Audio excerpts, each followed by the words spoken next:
In this video, we're going to learn how to play the A chord in the first position. I'm going to help you to find the best fingering, thumb, wrist, and elbow position for you so you can play it cleanly and easily.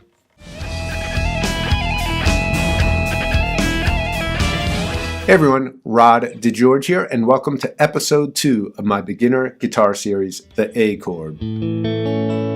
So let's take a look at this, the A major chord. What we're doing is we have 3 fingers all in one fret. Now, I found with a lot of my students, the easiest way to start this out is to use your middle finger, third, and pinky, as they're thinner and easier to fit in than your first, second, and third. We're fitting them all in one fret. However, there's nothing wrong to do with doing it like this. There's also this way, which would be middle, first, and third. Okay, so right off the bat you have a couple different options.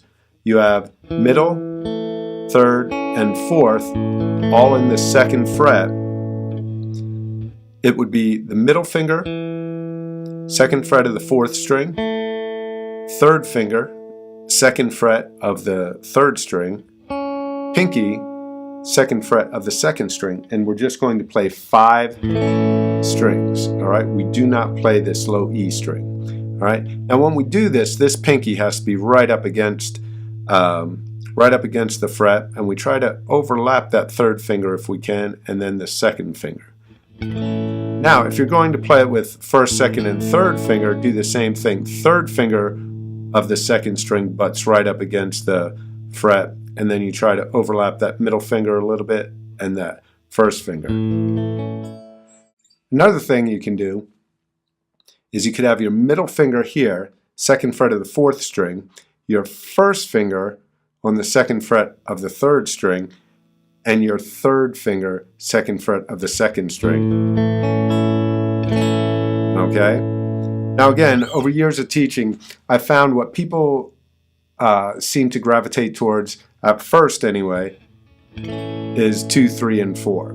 Now I play it a number of ways. Sometimes I even use my 1st finger to get all of them just barring down. But so those are the notes that you want. You want to find something that you can play that rings out cleanly for you.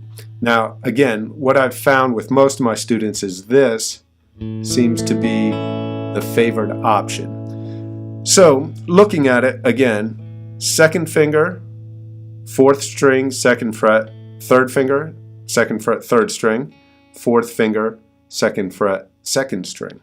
So again, we want to butt that pinky right up to the fret. You can feel the fret, you just don't want to go over it. Okay?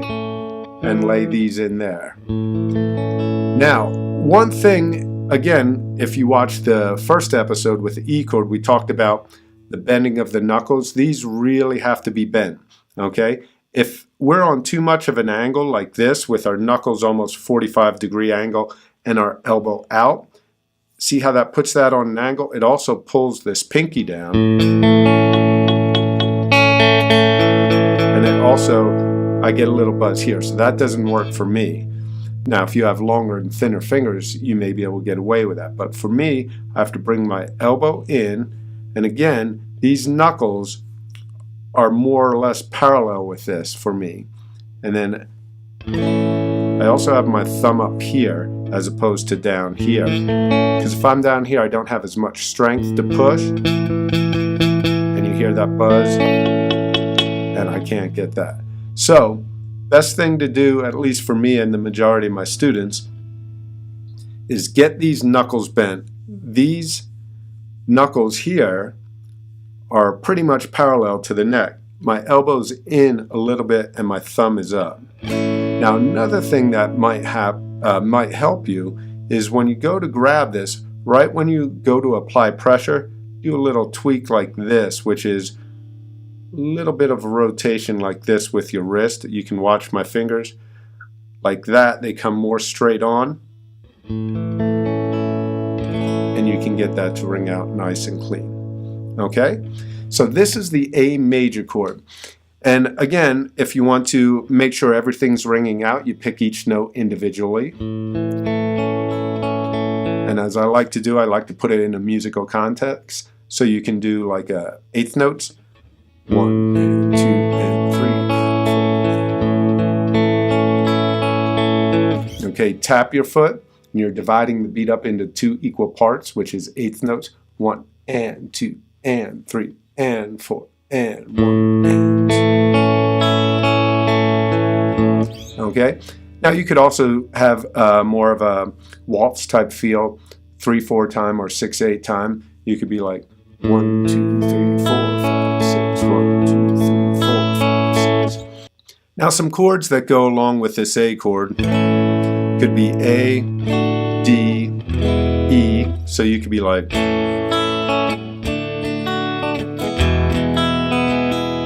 okay, or A, G, and D. Now, if you don't know those other chords, the D, G, or E chord, check out my other videos on how to play those chords. But what we can do, again, make sure everything's ringing out. You could be like 1 and 2 and 3 and 4 and 2 and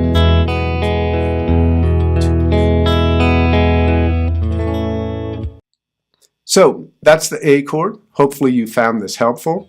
Just remember, when you're playing this, move that elbow around, and the thumb, and try to find the best position for you. Check out the relationship to your knuckles and the neck.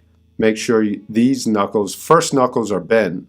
These knuckles, you might want to try to have a little more parallel to the neck if you're having problems getting everything to ring out. Hopefully you found that helpful. And I wanted to let you know that I have a free lesson for how to switch between the chords quickly and easily. Now, a lot of people say it's just about repetition. However, it's not only about repetition, it's understanding the mechanics behind the movement so you can practice the proper repetition. That way you can ensure much quicker progress. So if you're interested, click the link in the description below and it's yours absolutely free.